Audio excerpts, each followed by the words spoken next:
Dans cette vidéo, on va considérer l'armée bretonnienne. Bretonnie a été créée comme faction supplémentaire pour les 6 armées originales de Romaster. Bretonnia is known as the land of chivalry. It is a fantasy version of various medieval French kingdoms, strongly influenced by the legend of King Arthur and the quest for the Holy Grail. Bretonnia has a feudal society. The vast majority of Bretonnians are peasants who live in indentured servitude to the ruling class, the knights. Because they are completely supported by the peasant class, the knights are free to perfect their martial training, whilst their behaviour is curtailed by a strict code of chivalry. A knight must swear a sacred vow to defend those weaker than himself and engage only in honourable combat. Bretonnian knights are renowned for being strong, brave, and more than a little arrogant. Bretonnian knights are also utterly devoted to their deity, the Lady of the Lake, and every Bretonnian knight dreams of one day finding the sacred Grail of the Lady, and in doing so become one of the most elite members of the Bretonnian warrior class, the Knights of the Grail. The Bretonnian knightly class resides in heavily fortified castles. Bretonnian knights hone their fighting skills by periodically defending their castles from aggression by rival dukes, or more serious invasions by bands of greenskins, beastmen, or Norse marauders. Bretonnia is a fertile land, with much of the countryside given over to farming, although there are wilder regions of deep forests and lofty mountains where the superstitious peasants fear to tread. Bretonnia is also home to magical beings.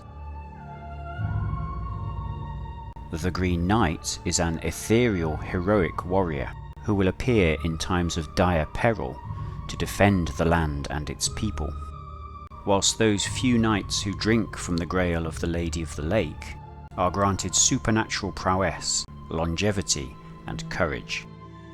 Knights are forbidden from using magic themselves. Instead, it is damsels of the Lady who weave the spells to protect the knights in battle. Bretonnia is situated in the northwest of the Old World, separated from the Empire by the Grey Mountains, with a large coastline facing the Great Western Ocean. The Bretonnian king is Luan Leoncoeur, and he rules over the various dukedoms and baronies that comprise Bretonnia. To the southeast of Bretonnia lies the forest of Athel Loren. No Bretonnian will enter this forbidden place, as it is haunted by elves and evil spirits. On the tabletop, the Bretonnian army resembles a medieval European army. It will feature peasant infantry and a lot of heavy cavalry, the knights. Bretonnian armies are very colourful to paint, and the models are easily sourced. The Bretonnian army list features 8 troop choices and 3 character choices. You must take 1 general, and for every 1,000 points you take, you must have 1 unit of men-at-arms, 1 unit of squires, and 1 unit of knights. The infantry in the army is of low quality, but it is cheap and plentiful. You may take as many units of knights as you wish, and the character selection is standard for a human army. The Bretonnian army also has a unique army-wide rule. Only the knight units in the army count towards the army's breakpoint. This means the enemy can kill off all your peasant units and your army can keep fighting. It also means that as your best hammer units are your knightly units, you must risk them in close combat. And if you take too few knight units, you risk having an extremely low breakpoint. Your first infantry choice are bowmen. You can take as many units as you wish, and they have the standard missile infantry profile common to all human armies in Warmaster.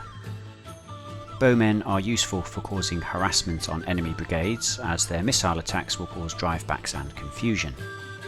It is best to protect them by placing them in defensive terrain and supporting them with other infantry units. Men-at-Arms are your compulsory infantry choice, and they have the standard light infantry profile common to most human armies in War Master. They can be used to take and hold objectives on the battlefield and provide cheap support for your bowmen. You can also build large brigades of them and send them in waves against the enemy infantry, because losing them won't bring your army closer to breakpoint, and they will cause some damage before they all get slaughtered. Peasants are your chaff infantry unit. You can take 4 per 1,000 points, and at only 30 points they provide extremely cheap support for your other infantry. Unfortunately, they do come with some negative special rules. Peasants suffer a -1 command penalty unless given an order as part of a brigade with a non-peasant unit. Peasants may not use their initiative to declare a charge, although they can still do a supporting charge if they are supporting another unit which does charge on initiative. And finally, peasants gain no attack bonus when they do charge. This combination of rules means that the battlefield role for peasant units is as support for bowmen or men-at-arms. There is, however, a special upgrade you can buy for your peasants, the Grail Reliquary. For 60 points, this can be added to 1 unit of peasants in the army and turns them into Battle Pilgrims. Battle Pilgrims are a fanatic unit. They are immune to terror, can't be driven back by shooting, and must use their initiative to charge. They gain +1 attack per stand, but don't gain any bonus attacks when charging. In addition, any other unit of peasants which is touching your unit of Battle Pilgrims also count as Battle Pilgrims. So the most cost-effective way to use this upgrade is to purchase a brigade of 4 units of peasants and place the Battle Pilgrims in the centre, touching all other units. In this example, the front unit of peasants is in line and the 3 rear units are in column. The Battle Pilgrims are the middle column. Battle Pilgrims are therefore your best option for assaulting enemy units in dense terrain. Squires are your compulsory light cavalry choice, and you may take up to 4 units per 1,000 points.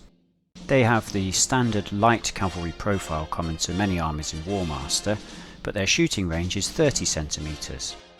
Squires are an excellent utility unit.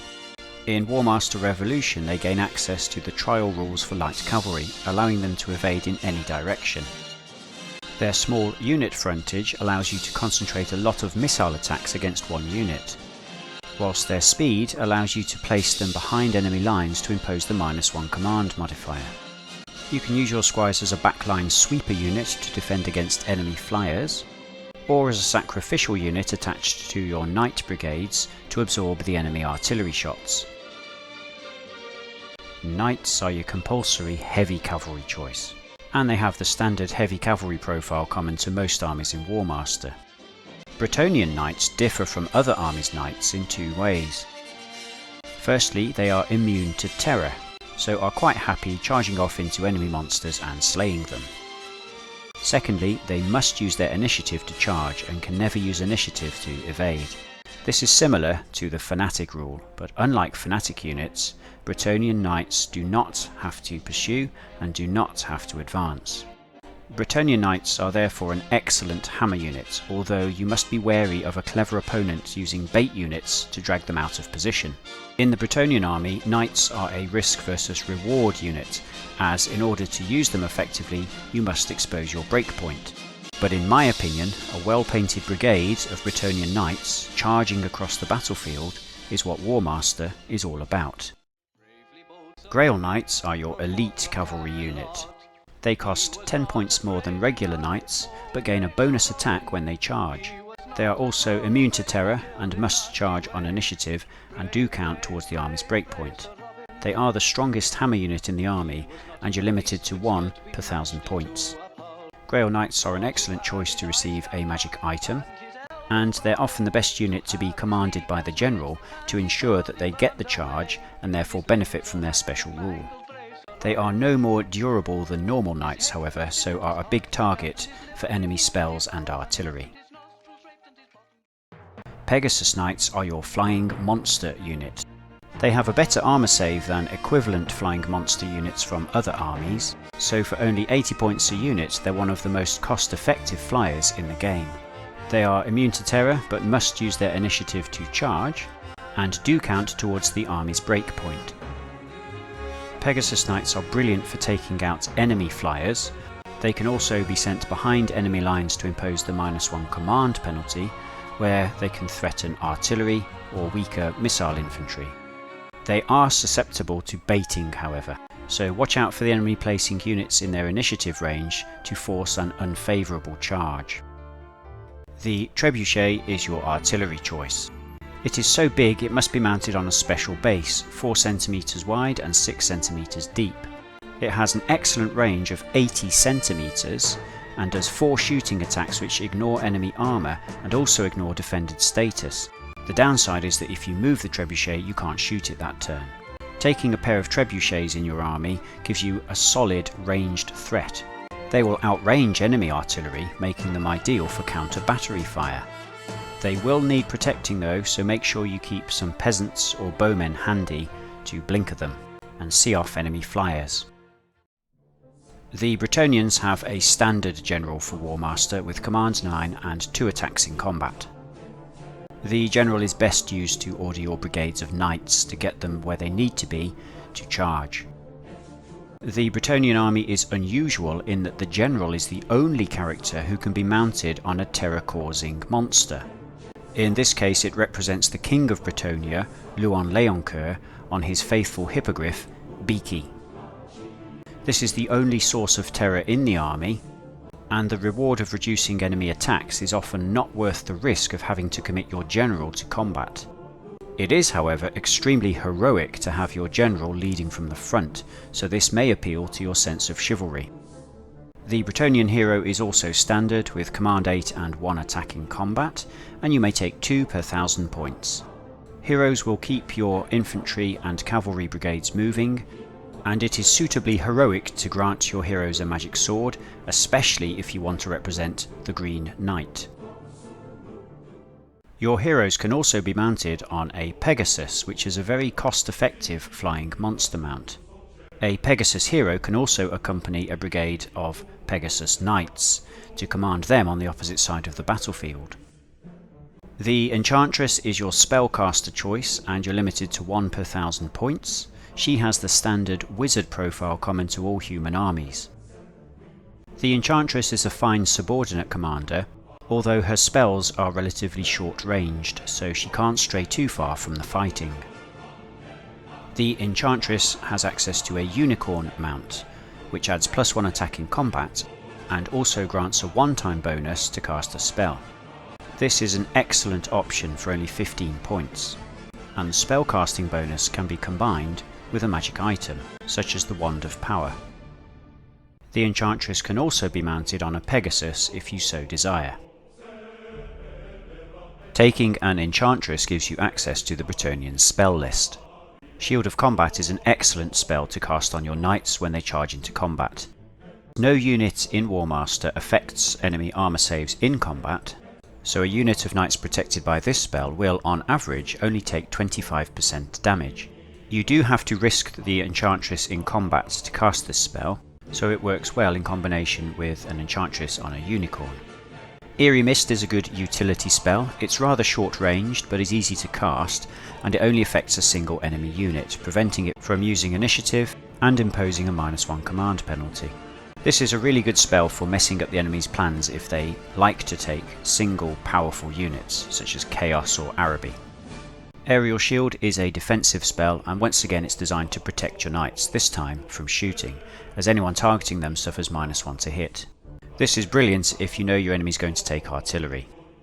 The final spell, Lady's Favour, is the best in the list, as it is a movement spell. It is identical to the equivalent spell in the Empire list, and is brilliant for ensuring you will get the charge with your Grail Knights or Pegasus Knights. You should consider taking a Ring of Magic to ensure you get this spell off, alternatively combine a Wand of Power with a Unicorn to cast it on a 3+.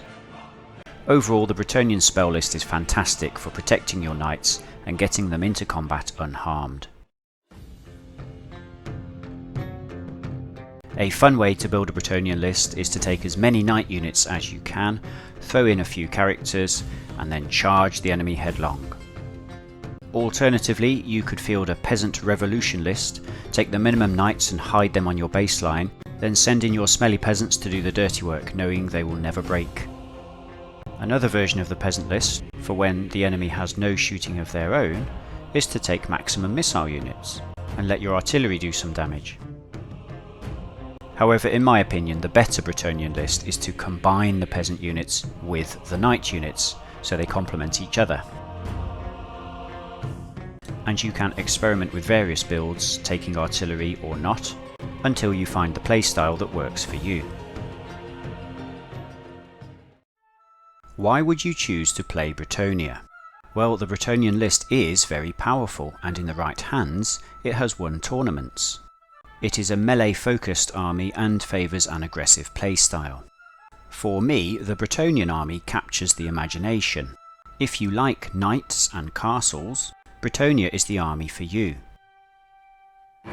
The John Boorman film Excalibur is a fantastic source of inspiration for a budding Bretonnian general. There is also a wide choice of literature written about the legend of King Arthur, which may motivate you to act out your heroic fantasies at 10mm scale. The scale of War Master complements the Bretonnian army very well. A well-painted Bretonnian force looks amazing, and is a fantastic advertisement for the game. You could even try doing some ancestral research and then paint your own family's heraldic design onto your knights. For me, the clear strength of the Bretonnian army is its high-quality cavalry. Your knights are immune to terror, so will never get their attacks reduced when they charge. Use your knights to take out the enemy cavalry and then plough through their infantry. Your squires are also an excellent support unit for a brigade of knights.